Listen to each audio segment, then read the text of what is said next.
All right, we are back. We're going to go over the draft we just did that we 3-0'd, looking for anything we might have missed. I realize that sometimes when you 3-0, you think, oh, geez, we 3-0'd, like, what could have gone wrong? Mm-hmm. But it's always useful to go back and look at these things because even, changing 2 cards, even if they're your 22nd and 23rd card, could make a difference. So we opened a strong pack. We slammed this Harbinger of the Hunts, which is just a super good card.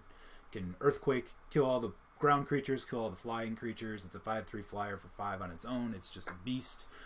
It is 2 colors. I mentioned this in the draft. You generally don't want to start with 2 colors, but this is so good that you just can't really afford to pass it. We've had 2 recent times where we've drafted a 2-color rare, and both times we ended up fairly well in the This is just a stacked pack, though. We knew we were passing the Gravecaller left, so we were assuming someone was going to go left into black. The next best Silk Wrap was something that would probably be picked in the top 5. Ojutai's Summons would probably be up there as well. Yeah. So I think those would be the next 3 best cards. And even after that, you've got good card. These are main deck, main deck, main deck, main deck, main deck. So everything that's really everything that's not our color. So realistically, we're setting up people to our left to not be in red green. So we'll show pick. Go to the next one. Second pick.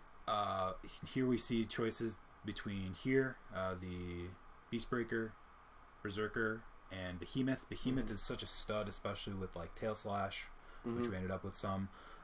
If you can play Behemoth into attacking with it on turn 4 and then into a 2-drop, it's just like he's just coming every turn. I really like it. That's what we ended up picking.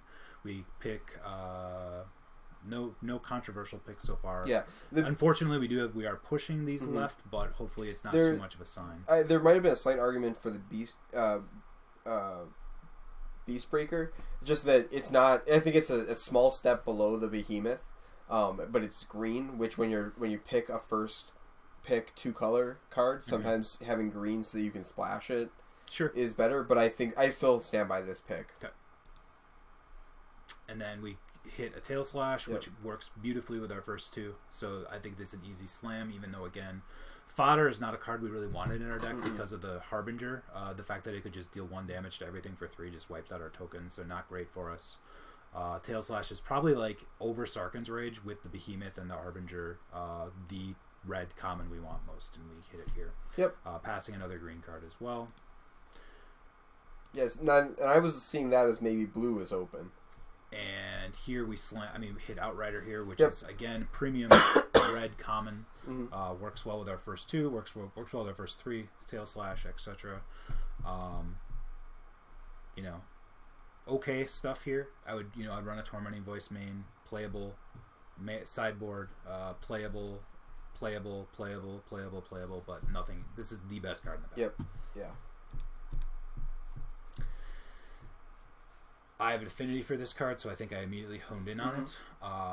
And the fact that it was the only one we ended up with, and it was a stud for us, I think it's the pick. We aren't really looking to morph with this deck, so we did not really take much interest in the ambushers. Again, we'd love to have these bears, but we're just seeing better stuff in red. Yeah, and I think actually I think I might pick the ambushers over the bear if I was green. Sure. Green has a lot of good morphs. I've wanted to play with this card, but I've never actually done it yet. So it just feels so good. I think this is our first bad pack. This does not go well with our Harbinger. This is okay, but not really something we wanted to run. I think the best card in the pack is probably Center Soul and Monastery Lore Master. Sidithi's Faithful is okay in some decks. I think we ended up just taking the red card to continue to cut red. This is not really a consideration for people. This is an interesting pack, and I think this is when we can go back and see which one might be better. So the pick was between these 2. This is not really a consideration for us. Works better in the white green deck, and it's just kind of the +1/+1 counters don't do anything for our deck, so it's just okay. So everything we know about our deck, we ended up picking the Yearling. Would we have taken this?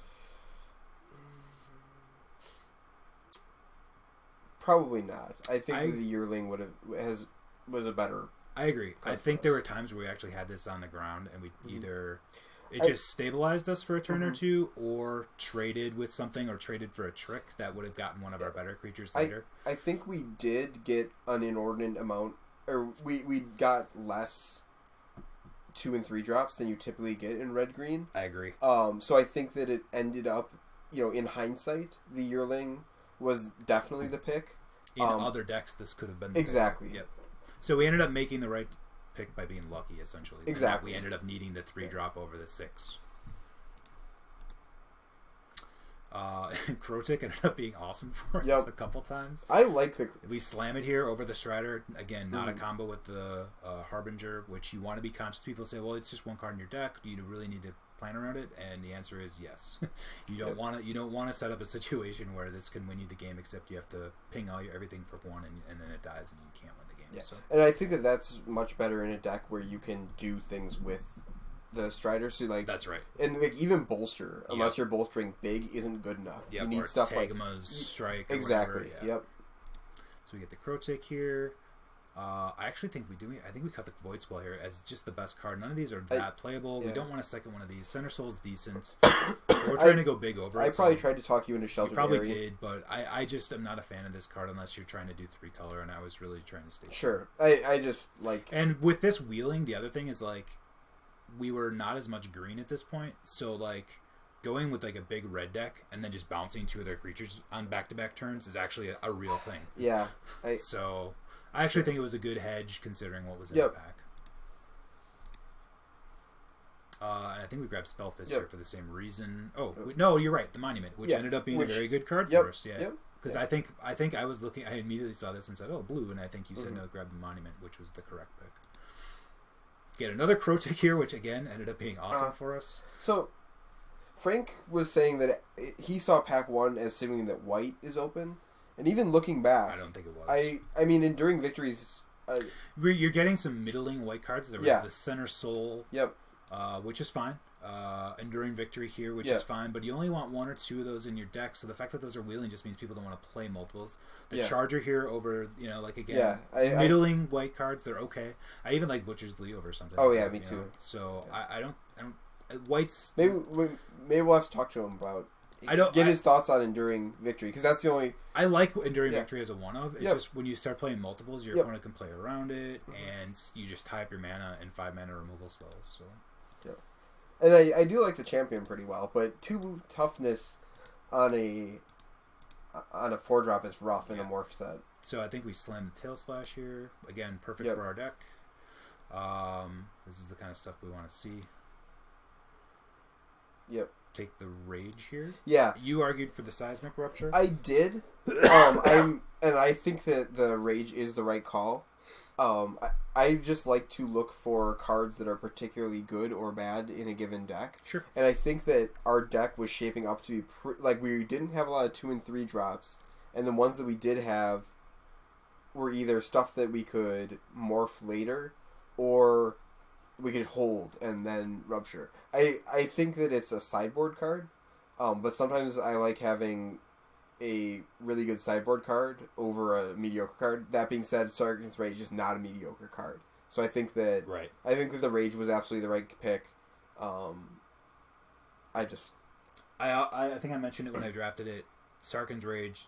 I think every red deck wants 1. Mm-hmm. Some want 2. I would even say probably most want 2. Yeah. The third one's bad. Yeah. But you rarely see 3. Yeah.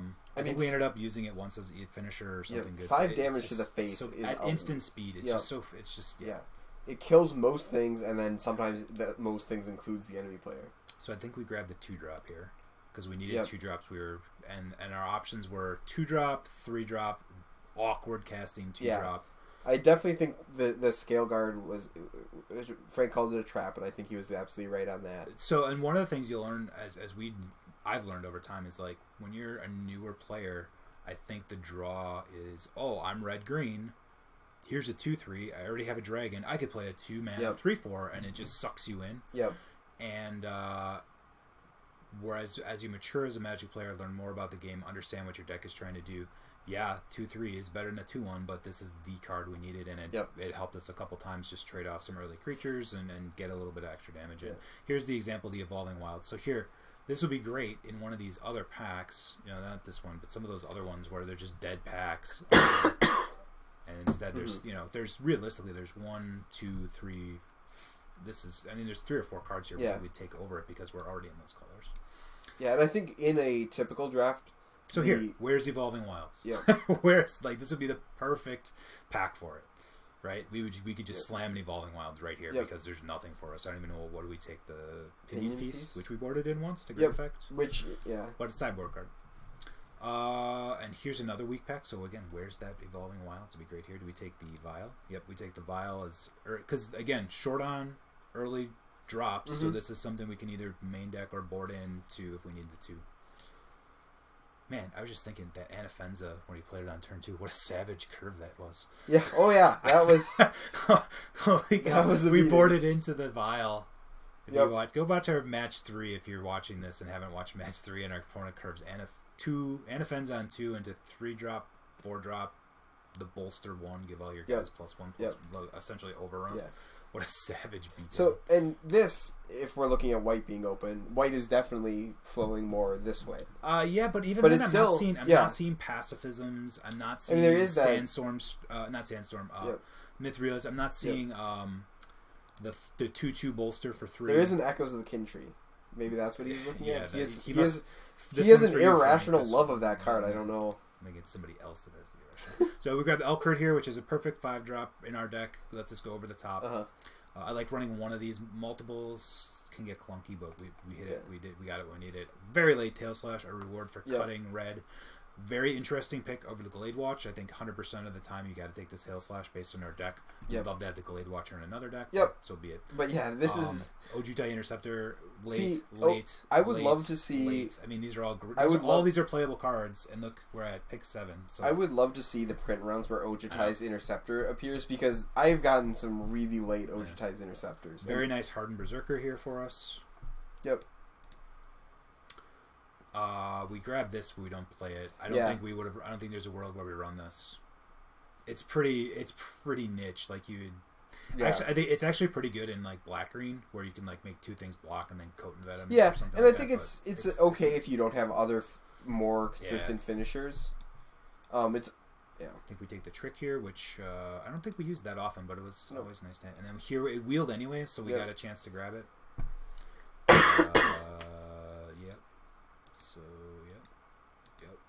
Yep. All right.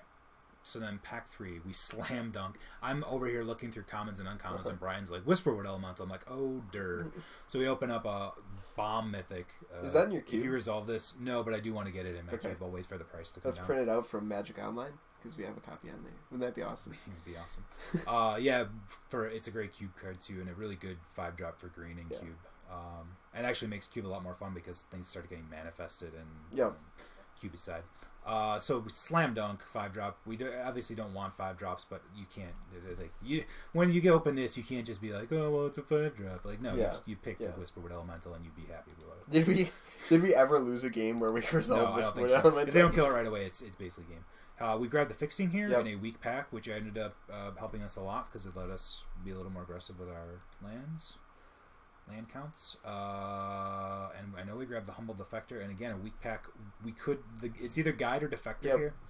I do like this. We did draw 2 cards off it once. And I think it helped us. I like the Humble Defector is a pretty good skill tester. I think it is. It's a nice little card. Also, it did combo with our Harbinger, which you mentioned in that you could tap, draw 2 cards, and then with that on the stack, kill it with your Harbinger.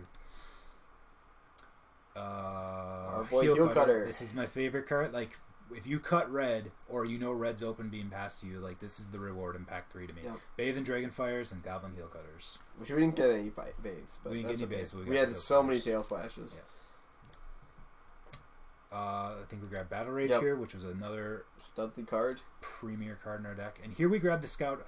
A lot of times I would grab the second Battle Rage here, but we were so short on 2-drops, we needed the Scout. So this is another pick that better card in our deck most of the time, but we needed the 2-drop. Yeah. So I think are we looking at a flawless victory here? We grab this in case we run into any flyers that we can't deal with. We grab a Freet because I called that I wanted them and they started showing up.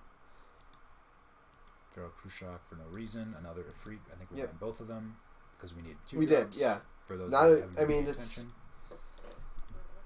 So I think we had a pretty good draft here in terms of just nailing what was open and hitting the right cards for our deck at the right time. I don't think there was any point.